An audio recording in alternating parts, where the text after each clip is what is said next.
Aquellos que están a Durazno una vez más, congregada en este día del Señor, el domingo, como la iglesia primitiva, también nosotros nos congregamos los domingos, como lo dice la Escritura, ¿verdad?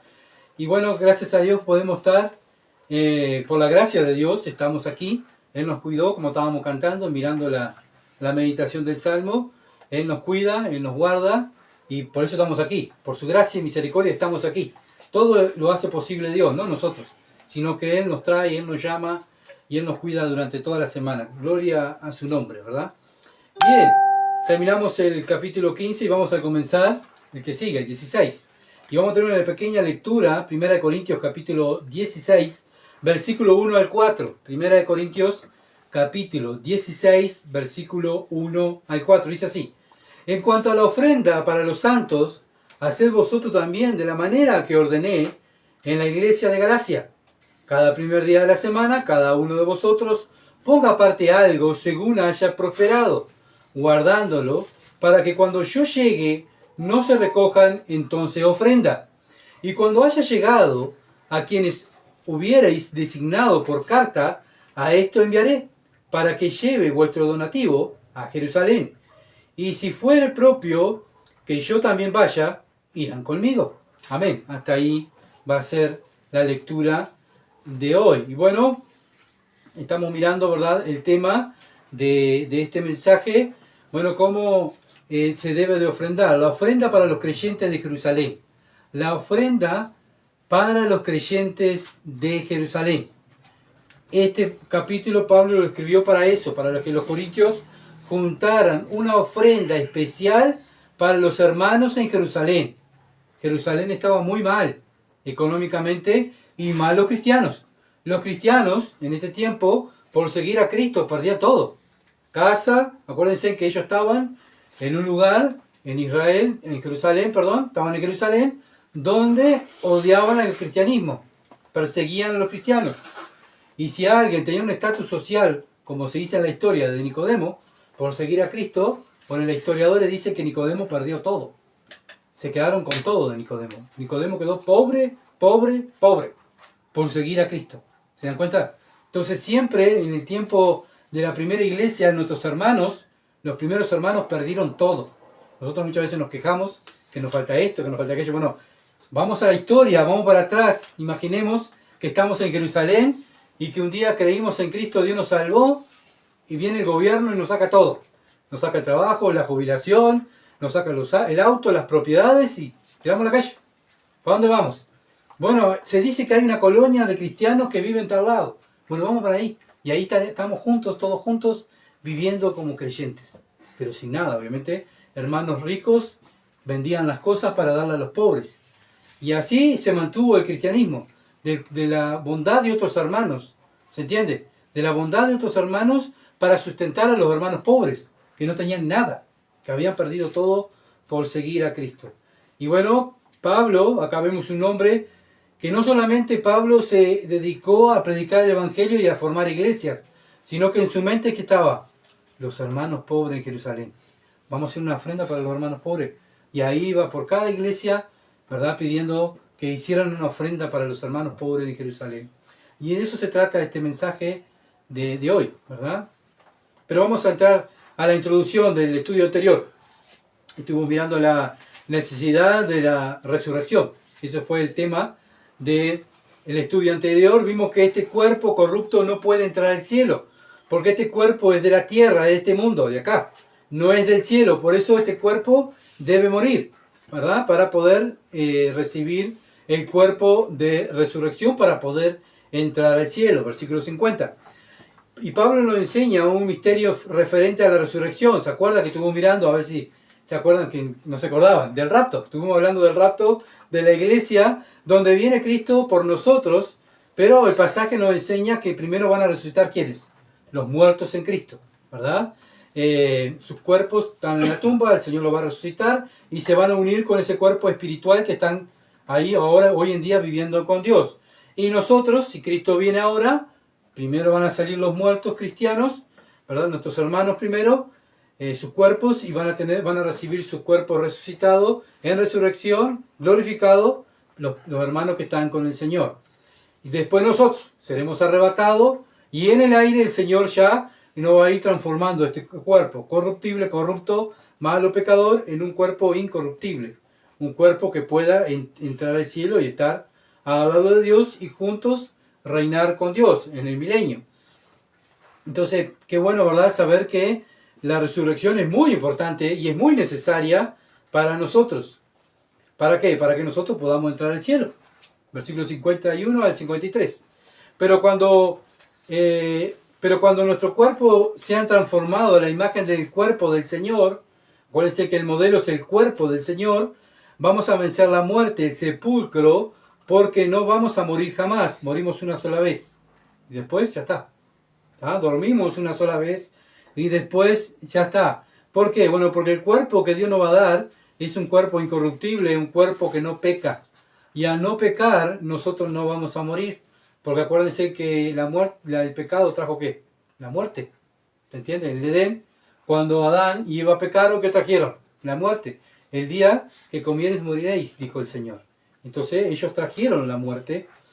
Entonces qué bueno, ¿verdad? Saber que como cristianos somos hijos de Dios y Dios nos va a dar un cuerpo en el futuro, un cuerpo de resurrección, y al final somos nosotros también que vamos a vencer la muerte.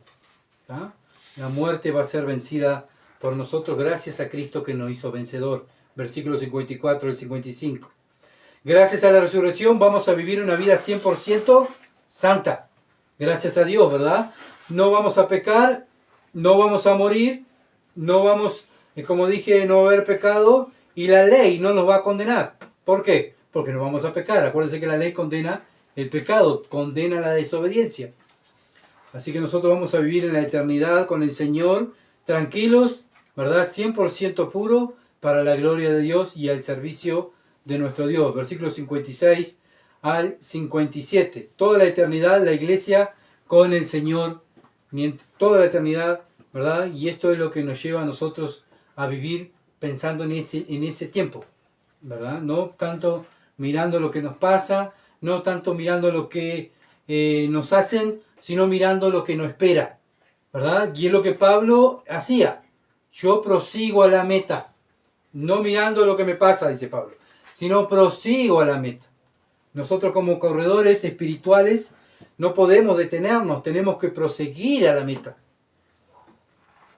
Y por eso mientras estamos aquí, como corredores, esperando la venida del Señor, que venga a buscarnos, ¿qué tenemos que estar haciendo? Estar firmes y constantes en los caminos de Dios, crecer, madurar. Esa es nuestra tarea, servir a Dios, servir a los hermanos, esforzarnos diariamente mirando la meta. Y la tarea nuestra es esforzarnos continuamente. Dios en el Antiguo Testamento y en el Nuevo Testamento, los hombres y las mujeres de Dios, Dios siempre les dijo lo mismo: esfuércense, tienen que esforzarse y ser valientes, esfuercen, crezcan, maduren, sean luz, sean sal. Continuamente Dios nos está hablando de esta manera para que cuando venga Cristo nos encuentre prontos para irnos, constantes, creciendo, madurando en los caminos de Dios. Es lo que viene a buscar Cristo. Cristianos que se están esforzando, creciendo, sabiendo que Dios comenzó una obra en nuestra vida y Él la va a perfeccionar hasta el día de Jesucristo. Pero nuestra tarea no es simplemente sentarnos en el sofá y esperar que Dios haga la obra. No, mi tarea también es estar firme, constante, creciendo en el conocimiento de nuestro Dios, estudiar la palabra, vivir la palabra, como estamos hablando hoy, sacando el pecado de mi vida, poniendo más santidad. Esa es nuestra tarea. Esperando el cuerpo de la resurrección cuando Cristo venga a buscarnos. Ahora Pablo cambia el tema y comienza a hablar de la ofrenda para los creyentes que están en Jerusalén. Como dije, estos hermanos estaban pasando muy mal. ¿Por qué? Bueno, porque eran seguidores de Cristo y había pobreza en Jerusalén. Entonces, los cristianos todo el cristiano a nivel mundial salieron, ¿verdad?, a predicar el evangelio, pero también recordando, uno orarían por los hermanos de Jerusalén, pero como Pablo tenía la oportunidad de andar viajando por todo el mundo, por lo menos los viajes misioneros que él hizo, él se preocupó por los hermanos que estaban pasando mal. Y acá vemos lo que hablaba hoy el hermano. Amor, no es que siempre... Estoy orando por ustedes. Escribí una carta a Pablo diciéndole allá en Corintios Pablo en Corintios mandándole carta a los de Jerusalén diciéndole, hermanos, estoy orando por ustedes, para que Dios supla. Hermanos, no solamente hizo eso Pablo, sino que él hizo una ofrenda especial, pidió a los hermanos que se movieran y actuaran en amor en lo que estaban sufriendo los hermanos en Jerusalén. Y ese es el verdadero amor, no simplemente oración. Porque muchas veces nos escudamos. Sí, yo estoy orando. Bueno, pero si, como dice Santiago, si tú tienes la oportunidad, hermano, de dar, de ayudar, ayúdalo. Porque ¿cómo mora el amor de Dios en nosotros si no nos ayudamos entre nosotros? ¿Verdad?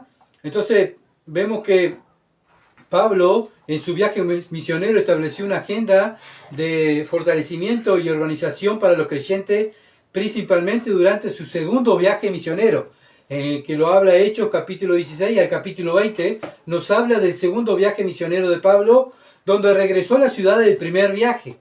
Pablo establece la iglesia y se va. El segundo viaje vuelve a la iglesia que estaba establecida, ¿para qué? Para fortalecerla y para que animarla en fe, ¿verdad? Para que pudieran crecer en fe. Además, durante este viaje, o sea, el segundo viaje y el tercer viaje misionero, estructuró la iglesia nombrando ancianos. ¿Ah? No simplemente que nombró una iglesia y se fue. No, él volvió y formó ancianos, porque eso se compone una iglesia, en un conjunto de ancianos. Una iglesia que no haya ancianos se transforma en un lugar donde siguen a un hombre. ¿Se entiende? Entonces es una secta, no es una iglesia. Una iglesia se compone por un grupo de ancianos, ¿verdad? Como la sinagoga se componía en un grupo de 10 judíos. Cuando habían 10 judíos en una ciudad, podían hacer una sinagoga. Pero la sinagoga era de los 10 judíos, no era de uno solo, ¿se entiende? Y ahí es donde ellos predicaban la ley. Lo mismo la iglesia se compone por un grupo de ancianos, no por un pastor. El pastor es uno más del grupo de ancianos. Porque hoy en día hablar de pastor como que no sé, parecía que el pastor estaba en un escalón más, ¿verdad? Que la iglesia. No, son todo el grupo de ancianos donde cada uno tiene su tarea de servir a Dios. Unos predican el evangelio, otros están en el servicio de servir, otros están en el diaconado, cada uno tiene su tarea. El pastor no puede estar haciendo todo, porque el pastor tiene que enseñar y pastorear la iglesia. Entonces vemos que Pablo pone un grupo de ancianos en cada iglesia comunicando las decisiones del concilio de Jerusalén. Pablo no iba a la iglesia gentil, decir, yo soy el apóstol de los gentiles, vamos a hacer esto y vamos a hacer aquello. No. Pablo iba a Jerusalén y Jerusalén, los apóstoles, los otros hermanos, le daban instrucciones a Pablo porque Pablo venía con dudas de los gentiles. Y ahí se reunía con el concilio de Jerusalén, donde estaba Pedro, donde estaba Santiago, donde estaban los otros apóstoles, y los otros apóstoles juntos con Pablo tomaban decisiones para que Pablo volviera a la iglesia gentil y le comunicara las decisiones que tomó la iglesia de Jerusalén, el grupo de apóstoles, que hoy en día sería el grupo de ancianos que hay en una iglesia. ¿Se dan cuenta? ¿Por qué el pastor no toma decisiones solo? Porque ya Pablo no tomaba decisiones solo. Él iba a Jerusalén, al concilio de los apóstoles, a preguntarle sobre decisiones que tenía que tomar para los gentiles, y ahí, entre todos, tomaban las decisiones. ¿Se da cuenta? Que Pablo no hacía lo que él quería, él iba y comunicaba a los hermanos. Y eso es lo que hacen los ancianos en la iglesia. Cada uno que tiene un ministerio no hace lo que quiere. Él se tiene que comunicar y tiene que decir lo que hace a la iglesia. ¿Se entiende? No, yo predico y ta. Yo hago lo que quiero y pongo el libro que quiero. No, yo a ustedes les pregunto, hermanos, ¿qué les parece si seguimos predicando 1 Corintios, 2 Corintios? Y usted dice, bien, está bien. Pero si mañana ustedes, hermanos, los ancianos, me dicen, no, hermano, mira, yo he visto que la iglesia necesita que vos prediques más de los evangelios. Bien, hermano, voy a enseñar sobre los evangelios. ¿Se entiende? No, Gustavo no predica lo que quiere, sino que consulta a la iglesia. Lo mismo Pablo, iba a enseñar a los gentiles, pero Pablo iba a consultar a los apóstoles. No es que hacía lo que quería. Y así se compone una iglesia. No es que hacemos lo que queremos. ¿Se entiende? Entonces, hay que ser bíblicos y una iglesia bíblica hace eso. Y por eso digo, estamos aprendiendo, ¿verdad? Entonces, los puntos clave de la agenda de Pablo iba, antes de tener estos puntos, iba a Jerusalén y él tenía ya los puntos claros que tenía que enseñar y traía el fortalecimiento a la iglesia. ¿Cómo lo hacía? Bueno, primeramente visitando la iglesia, ¿verdad? Primeramente iba a visitar la iglesia que ya estaban establecidas para animar a los discípulos en Galacia y Frigia, que fue en segundo y tercer viaje, que fue Pablo. También iba a organizar la iglesia. ¿Cómo la organizaba? El mismo Pablo iba a establecer líderes ancianos en cada iglesia para asegurar la comunidad. Pero no era lo que Pablo quería, sino lo que personas que calificaban como ancianos. No era que me gusta la cara de aquel, y aquel tal vez es tan bueno, y aquel, bueno, aquel lo quiero como un hijo. No era así. Primero tenían que estudiar la palabra. Tenían que pasar por un tiempo de estudio de la palabra. ¿Se dan cuenta por qué es tan importante estudiar la palabra? Porque si no, no podés ser anciano. Yo soy anciano porque sé tanto llevo tantos años congregándome en la iglesia. Bien, predicame el evangelio. Quedan muchos ancianos, lamentablemente quedan cric. ¿Y el evangelio? Pero decime qué significa el evangelio. Decime los atributos de Dios. Cric. Quedan ahí. ¿Por qué? Porque no estudian las escrituras. Por eso la importancia de un anciano tiene que saber las escrituras para cuando sale a la calle, o su hijo, su hija, su esposa, o hombre como nosotros, nuestra esposa viene con una pregunta y el esposo, el pastor de la casa, tiene que saber lo que dice la escritura. Por eso no tenemos que forzar en estudiar las escrituras. Y por eso, gracias a Dios, hoy en día hay institutos donde nosotros podemos absorber conocimiento de otros hermanos para como ancianos madurar y enseñar a otros. ¿Se dan cuenta? Simplemente es para eso. No para refregarle el título a otro y decir, mirá, acá está, mi título. No. Nosotros no nos guiamos por título, nosotros nos guiamos, debemos fortalecernos, ¿verdad? Y bueno, ¿cómo nos fortalecemos? Trayendo doctrina. Comunicar los fallos del concilio de Jerusalén. Pablo iba y comunicaba los fallos del concilio de Jerusalén. Nosotros ahora comunicamos lo que ellos nos dejaron, la Biblia. Acuérdense que somos apostólicos. ¿Por qué somos apostólicos? Porque seguimos la enseñanza de los apóstoles. Y esta enseñanza que Pablo nos dejó. Lo mismo hacemos nosotros. Él iba a instruir la iglesia.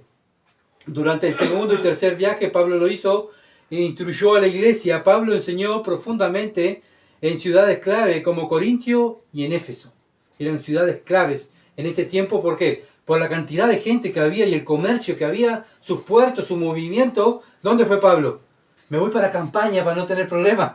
No, fue la ciudad donde había más problemas, donde había más idolatría. Ahí estaba Pablo predicando el evangelio y formó una iglesia ahí. ¿Se dan cuenta? Me voy para otro lado porque acá hay muchos problemas y hay mucho pecado. No, ahí tenés que estar. Ahí. Y Pablo estaba ahí, en los lugares más, puntos clave donde había más gente para que escucharan el evangelio. El segundo viaje fue crucial para la expansión en Macedonia y Acaya. El segundo viaje misionero de Pablo, Macedonia y Acaya. Mientras que el tercero consolidó la iglesia en Asia Menor, en Éfeso. El tercero se dedicó a fortalecer esa iglesia y que esa iglesia fuera fuerte. Que tanto que tenían algún problema, alguna duda, que fueran a esa iglesia. ¿Saben por qué? ¿Quién estaba ahí en los últimos tiempos? Timoteo. ¿Y Timoteo quién era? El discípulo de Pablo. Entonces había Pablo que dejó a Timoteo ahí y Timoteo era como él.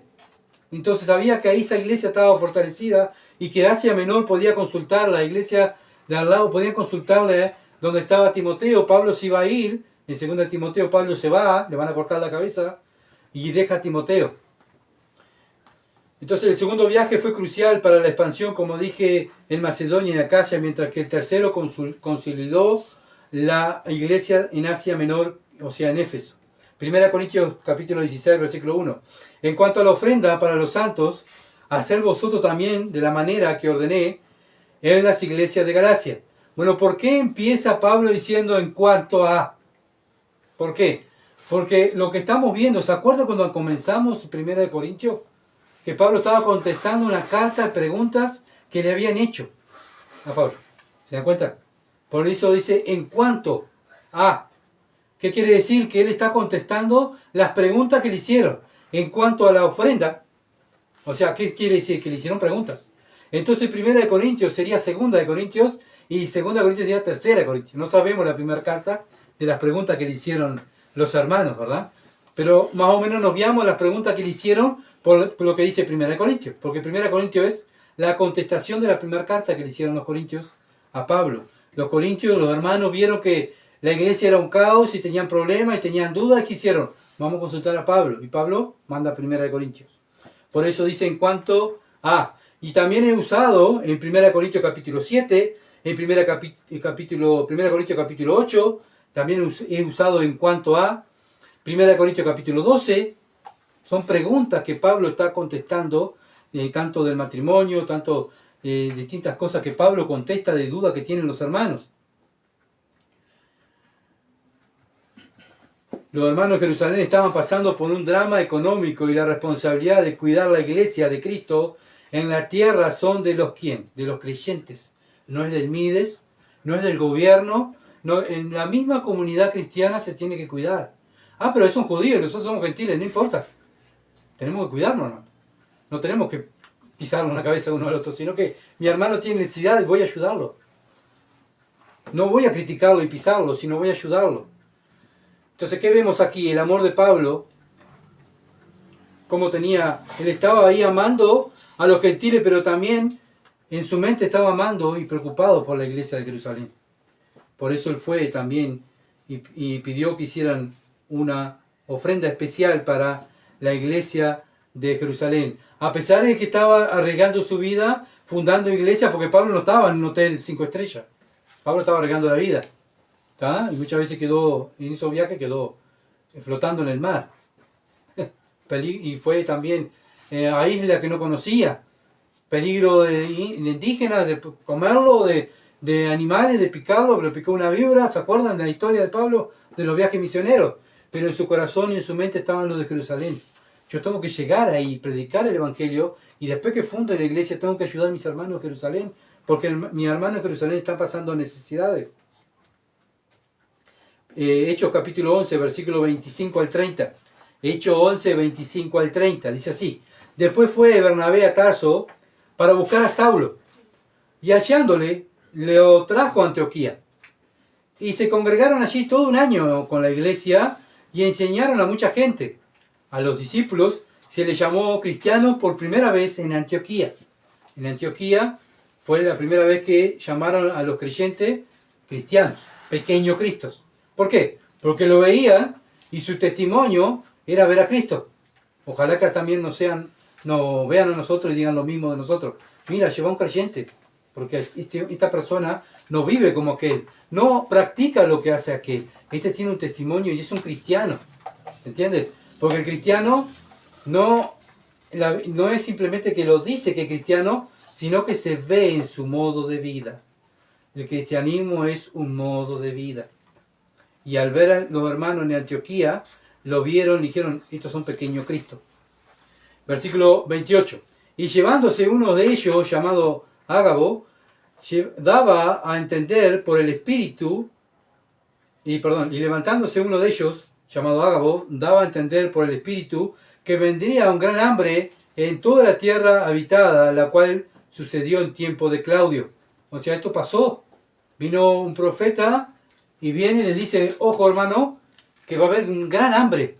Dios está profetizando que va a haber hambre. Entonces los discípulos, cada uno conforme a lo que tenía, determinaron enviar socorro a los hermanos que habitaban en Judea.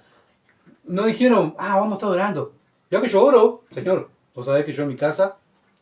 No, hay que actuar. Vamos a mandar hermanos. Yo voy a Judea para ayudar a mi hermano. Versículo 30. La cual en efecto hicieron enviándolo a los ancianos por mano de Bernabé y Saulo. ¿Qué mandaron ancianos? ¿Para qué? Bueno, no solamente precisaban económicamente los hermanos, sino también necesitaban ser fortalecidos en la fe. ¿Y a quién le va a mandar? A una persona que conociera la Escritura. ¿Se dan cuenta de la importancia de conocer las Escrituras? Hay una necesidad. ¿A quién vamos a mandar? Tenemos que mandar a alguien que estudie la Escritura. Un hermano, una hermana que estudie la Escritura. Hay un encuentro evangelístico en tal lado. Bueno, hay que mandar a uno. Bueno, ¿a quién mandamos? Al que sabe más, ¿verdad? O por lo menos que estudia más la Escritura, porque va a ir a predicar el Evangelio y tiene que ser luz. Entonces vemos que Pablo salió a recaudar ofrenda para los hermanos, escuchó eso y salió a recaudar ofrenda, y también mandó ancianos para que sean fortalecidos por la palabra de Dios, para que su fe no falte. Entonces vemos que la importancia de lo económico y también lo espiritual, no simplemente plata y plata o comida y comida, también lo espiritual, van de la mano. Vemos el ejemplo que Dios nos muestra a nosotros hoy en día, para cuando vemos, hermanos, que hay necesidad espirituales y económicas, no solamente se ora por ellos, sino también se demuestra, como decía nuestro hermano, el amor. ¿Cómo lo demostramos? Con hechos. Con hechos, ¿verdad? Con acciones, no solo de palabra. Romanos 15, 25 al 28. Romanos 15, 25 al 28. Mas ahora voy a Jerusalén. Pablo está hablando a los hermanos de Roma para ministrar a los santos. ¿Ven? Pablo tenía un anhelo ardiente de visitar la iglesia de Roma, que él no conocía a los hermanos de Roma.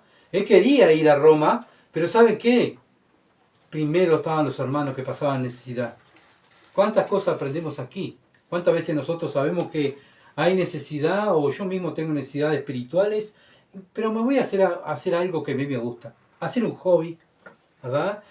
Pero sabemos que hay problemas y hay dificultades en otros hermanos que no tienen para comer, que no tienen, o tienen problemas espirituales, pero no me importa, yo oro. El Señor sabe que yo oro, pero yo voy a hacer mis hobbies. Pablo no era así. Y nosotros tampoco podemos ser así, ¿verdad? Él primero dice, tengo que ir a ministrar a los santos de Jerusalén, porque Macedonia y Acaya tuvieron a bien hacer una ofrenda para los pobres que hay entre los santos que están en Jerusalén, pues les pareció bueno y son deudores de ellos. ¿Por qué son deudores de ellos? ¿Por qué ellos eran deudores de los hermanos de Jerusalén? Entonces miramos y analicemos juntos. ¿Dónde vino el Evangelio? De los judíos. Los judíos, Pablo era judío. ¿Lleva qué? La ayuda espiritual. Los gentiles necesitaban economía. No, ellos estaban, entre comillas, estaban bien, ¿verdad? Entonces Pablo va y ¿qué le lleva? Un judío le lleva la necesidad espiritual. Pero ahora los hermanos necesitan necesidad económica. Por eso Pablo dice, ustedes se deben, son deudores a ellos, porque nosotros trajimos el Evangelio y ahora nosotros necesitamos de ustedes que nos ayuden en el tema económico. Por eso Pablo hace una ofrenda especial para ellos. Dice, si son deudores a ellos, porque si los gentiles han sido hechos participantes de sus bienes espirituales, deben también ellos ministrarles de los materiales. Acá lo dice. Así que cuando haya concluido esto, dice Pablo, primero mis hermanos que estaban pasando necesidades, y le haya entregado este fruto, pasaré entre vosotros rumbo a España. Después que me quede tranquilo, que le llevo las cosas para mis hermanos, ahora sí voy a ir, o sea, no se va a un viaje en un crucero, va a ir a España y va a ir a predicar el Evangelio, ¿se dan cuenta? Y a visitar a los hermanos aquí en Roma. Entonces vemos cómo Dios nos muestra a nosotros el amor que tiene que haber entre cristianos, supliendo la necesidad de cada uno de entre nosotros y hermanos que nosotros sepamos que estén pasando por necesidades, como lo hicimos hace poco. ¿Se entiende? Es una muestra de ¿qué? De amor. Que ellos están necesitando, bueno, está la iglesia de Durazno para ayudar. Y ahí estamos presentes, mostrando que cómo Cristo nosotros nos ama y nos suple nosotros. Lo que Dios nos da por gracia, nosotros damos por gracia. Y no esperamos nada, recibir nada a cambio. Simplemente lo que Dios nos da, lo compartimos con otros. Gálatas 6, 7 al 10. Gálatas 6, 7 al 10. No os engañéis, Dios no puede ser burlado, pues todo lo que el hombre sembrare, esto también segará. Porque el que siembra para su carne, de la carne segará corrupción, mas el que siembra para el Espíritu, del Espíritu segará vida eterna. No nos cansemos pues de hacer el bien, porque a su tiempo segaremos, si no desmayamos. Hermanos, no nos cansemos de hacer el bien. ¿Hasta cuándo tengo que hacerlo? Hasta que Cristo venga. ¿Para quién estamos sembrando? ¿Para nuestra carne? ¿Para mis necesidades? ¿Para mí? Que no me falte esto, que no me falte aquello. Pero vea que hay una necesidad allá, un hermano. Estoy orando, que se maneje mi hermano, pero yo voy a orar. Pero que no me falte esto, que no me falte esto. Yo tengo que tener mis necesidades. ¿Se dan cuenta? Bueno, la primera iglesia no lo hizo así. Y nos está enseñando a nosotros cómo actuar cuando hay necesidades de los hermanos. No simplemente somos espirituales, vivimos en un mundo que necesitamos cosas materiales. Y hay a veces que hermanos que están pasando por malos momentos y necesitan la ayuda de quién, ¿a dónde van a ir a pedir? Andá al Mides, la iglesia dice, andá al Mides. No, hermano, ¿qué necesita? Lo mismo cuando nos juntamos, versículo 10, mire lo que dice. Así que según tengamos oportunidad, hagamos bien a todos. Tenemos que hacer bien a todos. Pero primeramente, ¿a quiénes? A lo de la familia, de la fe. Eso es una orden de Dios. A lo de la familia, de la fe, tenemos que hacerle el bien. Por eso, hermano, cuando nos juntamos en la segunda reunión, tenemos que preocuparnos por el hermano. Hermano, ¿estás bien? ¿Te falta algo?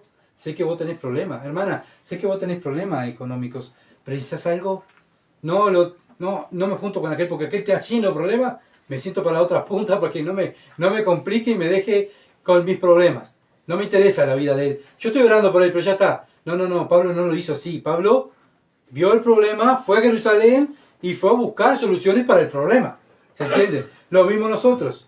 Si vemos el problema, tenemos que buscar la solución para el problema. Bien sencillo, porque eso se cuenta el amor. Y ahí está el amor verdadero. 1 Corintios 3, 14 al 19. Primera de Juan 3, capítulo 3, versículo 14 al 19. Dice así, nosotros sabemos que hemos pasado de muerte a vida. ¿Cómo sabemos?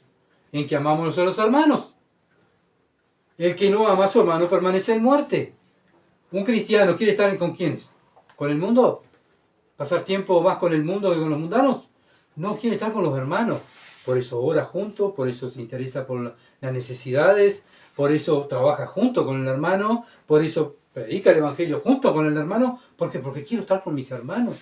Yo los amo. Y yo me amo porque yo veo que ellos se interesan por mis necesidades, por lo que yo necesito. Todo aquel que aborrece a su hermano es homicida. Y sabéis que ningún homicida tiene vida eterna permanente en él. Bueno, aborrecer también puede ser que no le hable, no me interese, no me preocupe. Eso aborrecer con mis actitudes. En esto hemos conocido el amor en que Él puso su vida por nosotros. ¿Qué hace Juan? Vamos a mirar a Cristo. ¿Cómo sé yo? ¿Cómo debo de amar? Bueno, miramos a Cristo. ¿Qué hizo Cristo? Él puso su vida por mí. Él puso su vida por mí. También nosotros debemos poner nuestras vidas por los hermanos. La misma actitud de Cristo tiene que haber en nosotros. Pero el que tiene bien en este mundo y ve a su hermano tener necesidad y cierra contra él su corazón, ¿cómo mora el amor de Dios en él? ¿Cómo puede decir que es un hijo de Dios y ve la necesidad de su hermano y tiene para suplir la necesidad de su hermano y no le da nada? Estoy orando. No, hermanos, tenemos que apoyarnos y ayudarnos como lo hizo Pablo. Hijitos míos, no amemos de palabra ni de lengua, sino en hecho ni de verdad. Y en esto conocemos que somos de la verdad y aseguraremos nuestros corazones delante de Él. ¿Con qué? Con que nos amamos los unos a los otros. ¿Se da cuenta? Somos una familia. No una familia de domingo, una familia de todos los días. 1 Corintios 16, 2. Me tengo que apurar porque se me va el tiempo. 1 Corintios capítulo 16, versículo 2. Cada primer día de la semana, cada uno de vosotros ponga aparte algo según haya prosperado, guardándolo, para que cuando yo llegue no se recojan entonces ofrendas. Bueno, Pablo iba a ir a buscar esa ofrenda, pero Pablo no quería que cuando él fuera se recogiera la ofrenda, sino cuando él fuera ya estuviera la ofrenda. ¿Para qué? Para no presionarlos. Vino Pablo, voy a dar más plata. Para que me vea Pablo. Pablo, ¿verá? Entonces Pablo dice, no. Cuando yo llegue, que ya esté pronto la ofrenda. Acá vemos otra evidencia que la iglesia primitiva se congregaba los domingos. La iglesia gentil. El primer día de la semana. Pero la idea acá es que Pablo le está enseñando cómo ofrendar y también Dios nos está enseñando a nosotros cómo ofrendar. Los domingos nos juntamos a orar, nos juntamos a cantar, nos juntamos a escuchar la palabra y nos juntamos a ofrendar. ¿Se entiende? Porque es parte de la adoración a Dios. ¿No? A veces nos gusta cantar, nos gusta orar, nos gusta escuchar la palabra, pero cuando tengo que dar, Señor. Sí, es parte de la adoración a Dios. Es parte de la adoración a Dios. Y esa es la orden de parte de Dios para sus hijos. No es para el mundo, para sus hijos. Entonces la ofrenda es adoración a Dios. Según cómo ofrendamos, cómo lo hacemos y cómo damos, es la adoración que estoy dando a Dios también. Según cómo cantamos, es la manera también de cómo adora a Dios. Según cómo escucho la palabra, es la manera que estoy adorando a Dios. Se dan cuenta que está todo dentro de una burbuja de adoración hacia Dios. Y esa ofrenda es para Dios y para la familia de Dios. En este caso estaban haciendo una ofrenda especial para los hermanos que estaban en Jerusalén pasando necesidades. ¿Cómo lo debían de hacer? Lucas 6:38. Lucas 6:38. El mismo Señor nos enseña cómo debemos dar. El Señor mismo dice, dad y os dará. Medida buena, apretada, remecida, rebosando darán en vuestro gozo, porque con la misma medida con que medís, os volverán a medir. Bueno, acá este pasaje nos está hablando, el contexto del pasaje nos habla de no juzguéis los unos a los otros. Pero también se puede tomar este versículo de cómo también damos. ¿Ah? Porque está hablando de dar. Dar. Bueno, ¿cómo damos? De la misma medida que damos, es lo que vamos a recibir. Segunda de Corintios 9, 6 al 10. Segunda de Corintios 9, versículos 6 al 10, dice, por esto digo, el que siembra escasamente, también segará escasamente. Y el que siembra generosamente, generosamente también segará. Cada uno dé como propuso en su corazón, no con tristeza ni por necesidad. ¿Por qué?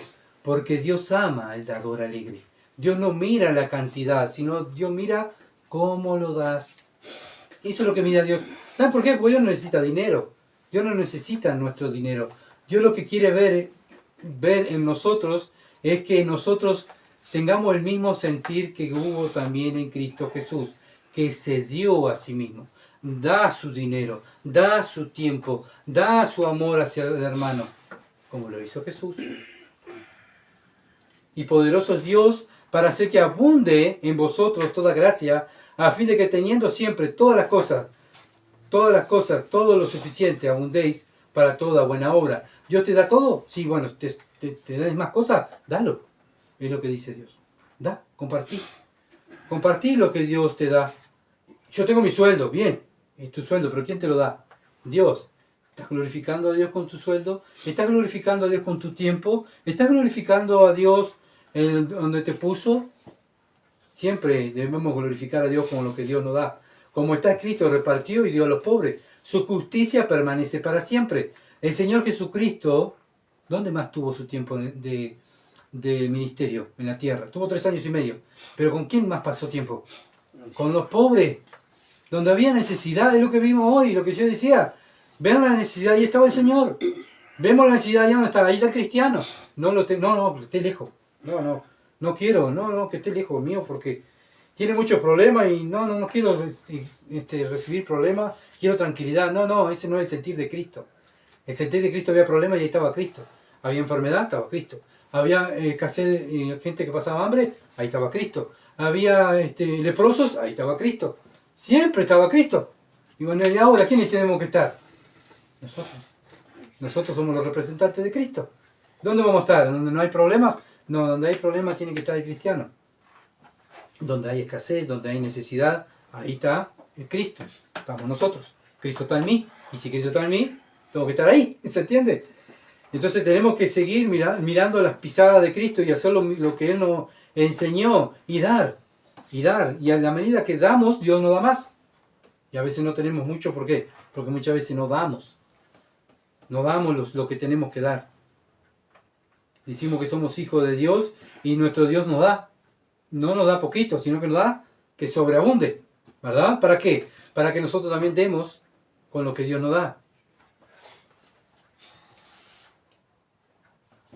Imaginemos por qué, una pregunta que también me llamó la atención. ¿Por qué la Cruz Roja se llama Cruz Roja? Porque lo que comenzaron fueron los cristianos. Comenzaron la Cruz Roja, fueron creyentes. ¿Qué hacían? Ayudaban a los necesitados. Había una guerra, hay una guerra, nos vamos. No, vamos nosotros a ayudar a los necesitados. Estaban ahí para levantar a los caídos, a los heridos, para servir un plato de comida, para tapar a uno, para levantar un herido. Es una muestra de la cristiandad, porque Cristo lo hizo. Algunos han pensado que son cristianos, se les debe ayudar especialmente, ¿verdad?, a los cristianos pobres, pero tenemos que ver también cuáles son los cristianos pobres, porque hay muchos que son sinvergüenzas, no son pobres, ¿se entiende? Entonces tenemos que analizar, ¿verdad? Y nuestra responsabilidad es analizar y ser buenos administradores. Con lo que Dios nos da, administrarlo bien. No tirar, yo ya ayudé a este, pero esa persona que ayudaste, ¿tenía verdaderamente necesidad? 1 Timoteo 5 nos habla que la iglesia debe ayudar a las viudas, ¿verdad? Y la responsabilidad de la iglesia es honrar a las viudas y de considerar los ministerios del Evangelio, aquellos que sirven, que sean dignos de doble honor. Lo dice la Escritura. Así que mientras que los cristianos tienen la responsabilidad de ayudar a los pobres, no podemos tampoco desatender la iglesia. No podemos decir, ayudamos a los pobres. Bueno, en la iglesia, ¿qué pasa con la iglesia? Hay hermanos que necesitan dentro de la iglesia y hay que también evacuar sus necesidades. Entonces no podemos tampoco ayudar afuera y tenemos que ayudar adentro también. ¿Se entiende? Eso es lo que quiere enseñarnos, ¿verdad? Tenemos que preocuparnos también por la iglesia local. Entonces debemos tener principios generales de la Biblia para apoyar a los pobres en la iglesia. La distribución de benevolencia es una fuente potencial de conflicto y división. Hay que ayudar a alguien y ahí vienen los problemas. Hay que sacar dinero. No. Y ahí no empiezan los problemas, ¿verdad? Entonces es un trabajo que la Biblia nos muestra que es un trabajo de los diáconos. ¿Se acuerdan? Hechos capítulo 6, versículo 1 al 7. Cuando nombraron los diáconos, que ellos se dedicaran a los problemas de atender a las viudas. Y el problema que había entre los creyentes en la iglesia primitiva es que no atendían de la misma manera a las viudas gentiles que a las viudas judías.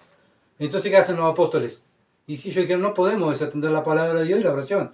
Nombren hombres llenos del Espíritu Santo, irreprensibles, que se ocupen de este trabajo. ¿Qué hizo la iglesia? Bueno, no fueron los apóstoles.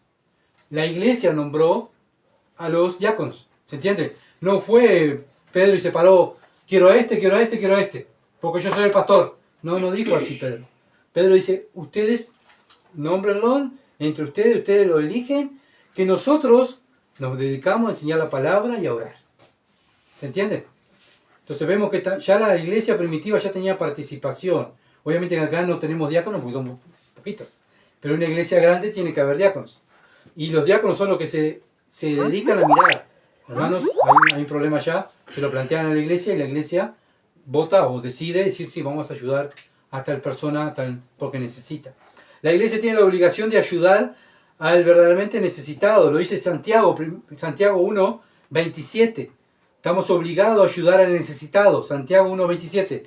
La iglesia debe discernir quiénes son los necesitados, los verdaderos necesitados.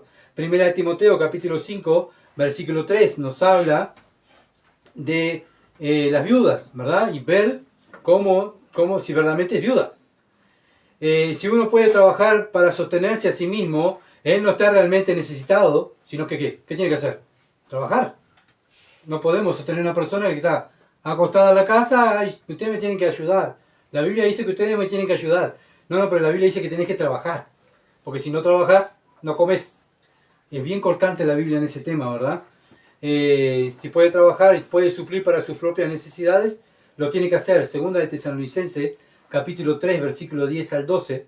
Segunda de Tesalonicenses 3, 10 al 12. Primera de Timoteo 5, 8. Primera de Timoteo 5, 8. Y Primera de Tesalonicenses 4, 11. El problema de la iglesia de Tesalónica era que había cristianos que no tenían que trabajar. Y entonces Pablo es bien cortante con ellos. Hermanos, el que no quiera trabajar, que no coma. Así de fácil. Sí, pero ustedes son cristianos y son mis hermanos, me tienen que dar. No, pero vos podés trabajar, negrito. Levantate y vamos arriba. Y changa hay cantidad, hay que salir a trabajar. Porque muchas veces se escudaban también, como hoy en día se escudan, ¿verdad?, del Evangelio para vivir del Evangelio. Por eso la iglesia tiene que discernir. Este necesita verdaderamente. Acuérdense que también vamos a dar cuenta qué hacemos con el dinero de la iglesia. Si alguien puede ser apoyado por su familia, no está realmente necesitado y no debería ser sostenido por la iglesia. 1 Timoteo 5, 3 al 4. 1 Timoteo 5, 3 al 4 dice, honra a las viudas que en verdad lo son que en verdad lo son. Pero si alguna viuda tiene hijos, nietos, aprendan esto primero a ser piadosos para con su propia familia y recompensar a sus padres. Porque esto es lo bueno y agradable delante de Dios. Más la que en verdad es viuda, ha quedado sola completamente, no tiene a nadie, espera en Dios y es diligente en súplica y oraciones noche y día. Noche y día. Entonces acá vemos una hermana que está viuda, que no tiene a nadie, eso es una viuda, ¿verdad? Que no tiene a nadie que le pueda ayudar. Bueno, ahí la iglesia la tiene que sostener, pero esa anciana viuda colabora, ora, por lo menos ora, ¿se entiende?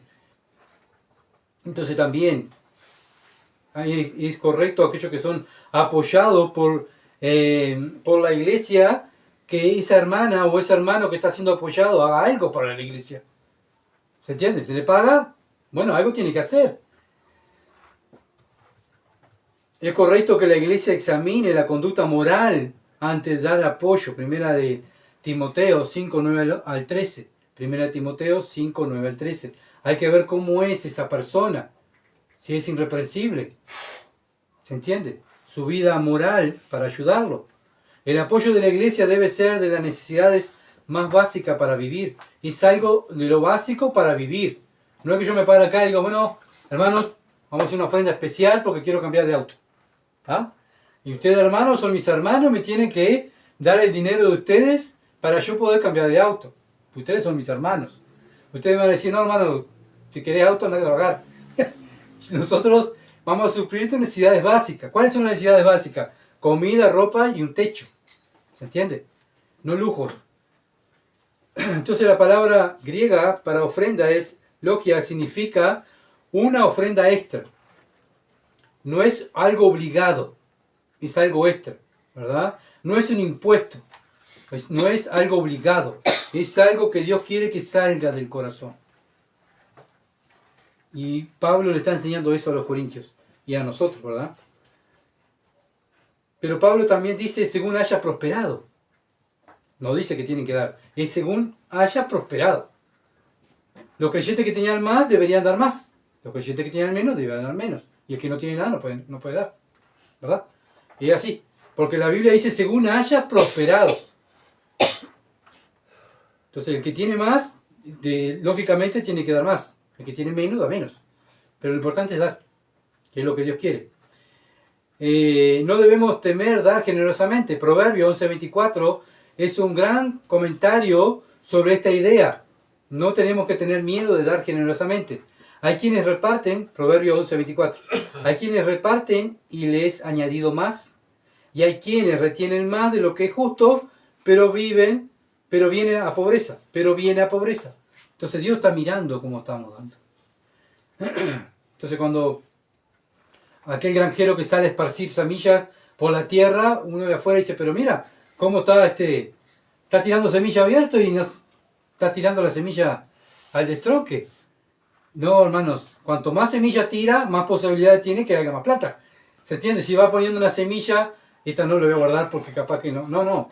El que sale a sembrar, en el tiempo de antes, tiraba la semilla en el campo así. Tiraba, ¿verdad? Y muchos venían los pájaros y comían la semilla, otras semillas caían en piedra, otras semillas caían en buena tierra y daban frutos. Pero el sembrador sale a sembrar, ¿verdad? Lo mismo uno cuando uno da, sin esperar nada a cambio. Lo único que esperamos es que Dios nos va a dar, y nos va a dar como nosotros estamos dando, más. Porque Dios nos da según lo que nosotros damos. Dios siempre nos da más. Entonces vemos que Pablo no se está refiriendo a los 3 diezmos que tenía Israel. Acuérdense que Israel no solamente daba el 10%, sino Israel daba el 23% de todas sus entradas. ¿Ah? Eran 3 diezmos que tenían que dar Israel. Bueno, ¿por qué lo tenían que hacer? Porque era una nación. ¿Cómo se iba a sustentar? ¿Los gobernantes cómo se sustentan? ¿Se entiende? ¿El templo cómo lo iban a sustentar? Todas las fiestas que tenían obligadas por la ley, ¿quién le iba a pagar? El pueblo. ¿Con qué? Con los diezmos. Entonces era una imposición como nosotros hoy en día, es la imposición de nuestro gobierno de pagar impuestos. ¿Verdad? Porque somos una nación. Nosotros somos los responsables de llevar a la nación adelante. ¿Con qué? Con los impuestos que pagamos. Y lo mismo hacia Israel. Entonces vemos que la asistencia social no salió del gobierno de izquierda o de derecha, salió de la Biblia.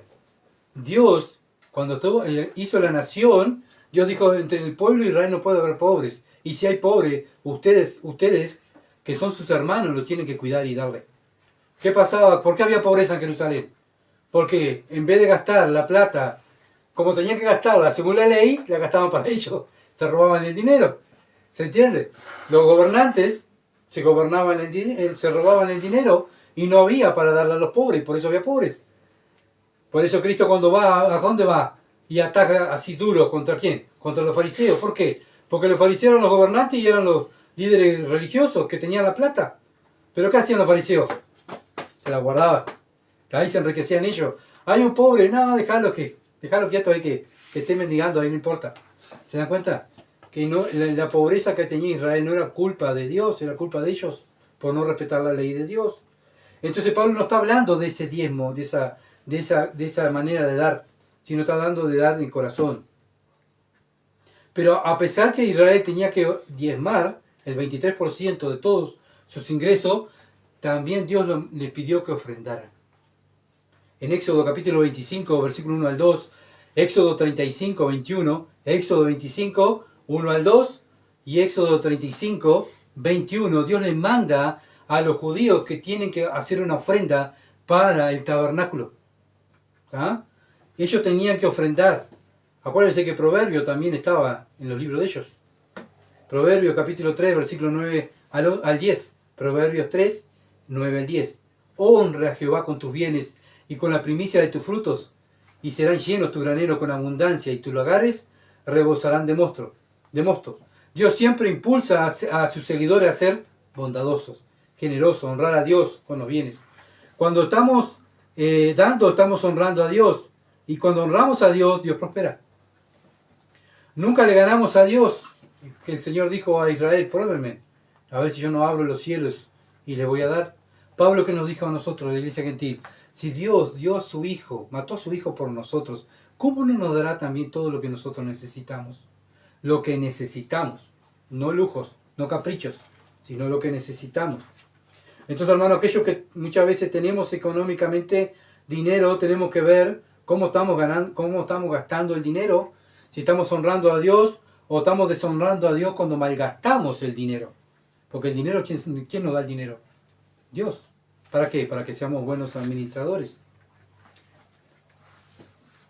¿Dónde lo dice? Proverbio 11, 24 a 25. Proverbio 11, 24 a 25. Dice, hay quienes reparten y les es añadido más. Y hay quienes retienen más de lo que es justo, pero vienen a pobreza. El alma generosa será prosperada. Y el que saciare, él también será saciado. Sí, amén. Dios lo promete. Entonces los hijos de Dios debemos ser conocidos como nuestro Dios. ¿Cómo es nuestro Dios? Bondadoso, misericordioso, compasivo, ¿verdad? Así debemos ser también nosotros. Dadivoso.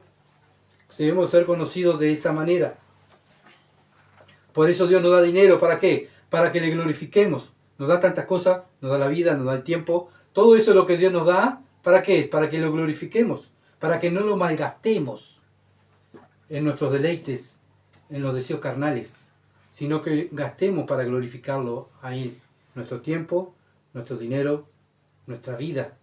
Porque muchos pueden decir, no, yo no tengo dinero. No, pero tenés vida, ¿no? Tenés pierna, podés caminar, tenés ojos, tenés oído. Todo te funciona, ¿no? Bueno, usa todo lo que te funciona para la gloria de Dios. Y Pablo dice, para cuando yo llegue no se recojan entonces ofrendas. Pablo no quería manipular a nadie, como dije hoy, sino que él quería llegar y tener todo pronto. 1 Corintios 16, 3 al 4. 1 Corintios 16, 3 al 4. Y cuando haya llegado, se me fue acá. Y cuando haya llegado, a quienes hubiera designado por carta, a estos enviaré, para que lleven vuestro donativo a Jerusalén. Y si fuera propio que yo también vaya, irán conmigo. Para Pablo era algo muy importante ayudar a los hermanos necesitados de Jerusalén.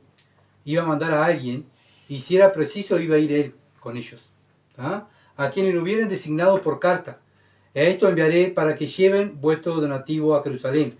Pablo quería un representante de los cristianos de Corintios, que fuera a la iglesia de Jerusalén, y dijera acá, ¿y vos dónde sos, hermano? Yo soy de Corintio, traemos el donativo de Corintio. ¿Ah?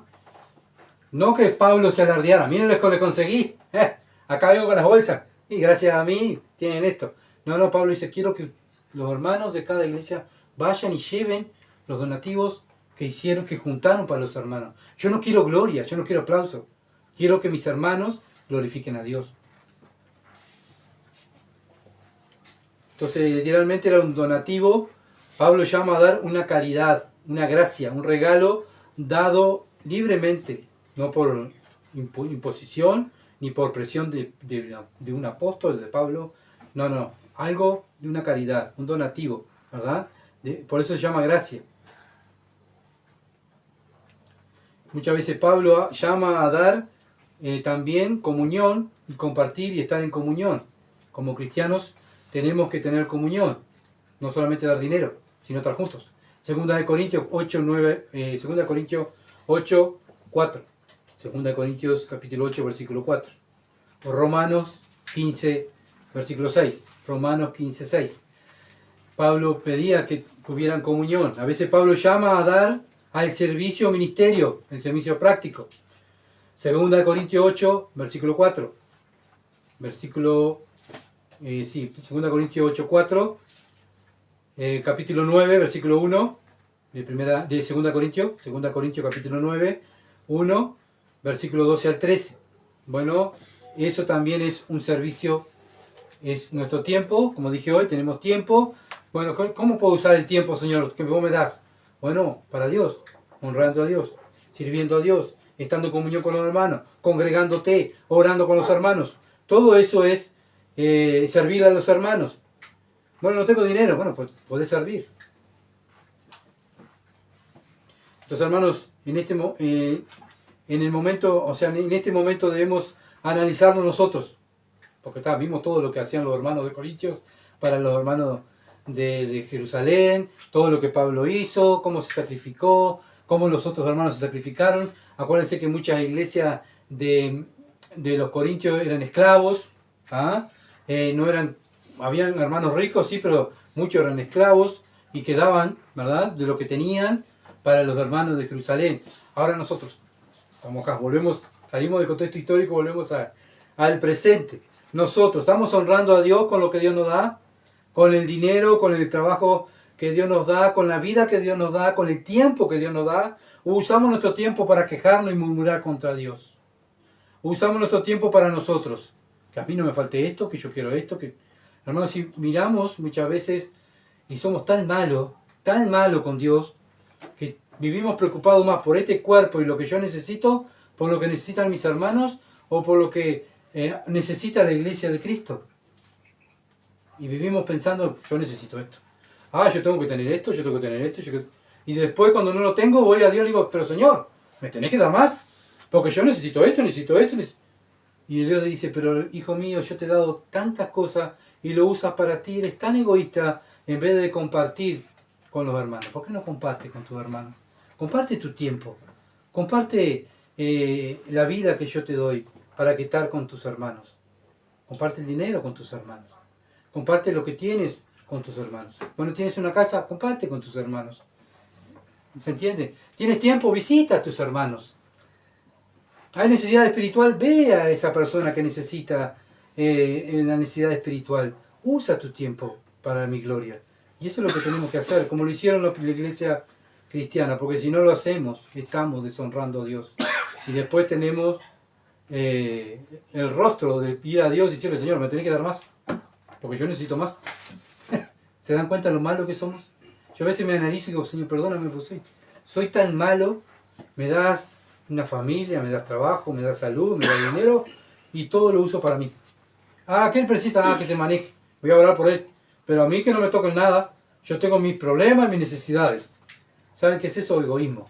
Si Cristo cuando vino aquí a la tierra hubiese actuado de esa manera, nosotros no seríamos salvos. Si Pablo hubiese actuado de esa manera, el Evangelio nunca hubiese llegado a los gentiles. Estarían todos en Jerusalén allí, ¿verdad? Nosotros lo que tiene estaríamos perdidos. No, hermanos, dejaron sus comodidades, sus tiempos, su dinero, sus títulos lo dejaron de lado como Pablo, que era abogado, para venir a ser un predicador del Evangelio. Bueno, nosotros estamos dispuestos a tener ese mismo sentir que hubo también en Cristo y en los primeros hermanos. Que así sea, ¿verdad? Vamos a orar. Padre, Señor, gracias por tu palabra. Padre, perdóname, oh Dios, por ser tantas veces egoísta y malo y pensar en mí, en mis necesidades, en lo que yo necesito. Y Padre, muchas veces no te estoy honrando como tengo que honrarte. Oh Dios, ayúdame y ayuda a mis hermanos también, para que juntos, Dios, te honremos con lo que tú nos das.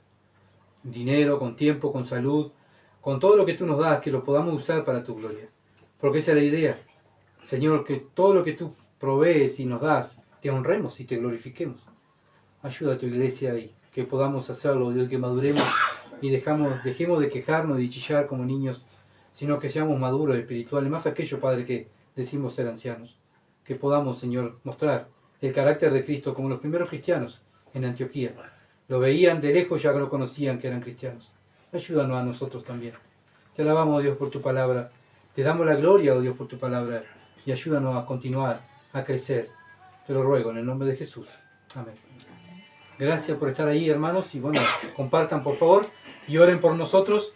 Gracias por acompañarnos. Y bueno, si Dios quiere, estaremos el miércoles con el estudio de Génesis. Estaremos más temprano en el aire porque cambiaron las reuniones. Van a ser a las 17 horas presencialmente, ¿verdad? Pero tendremos saliendo más o menos 17:30, 18 al aire. Así que bueno, hermanos, lo esperamos y que estén orando por nosotros. Que pasen bien. Bendiciones.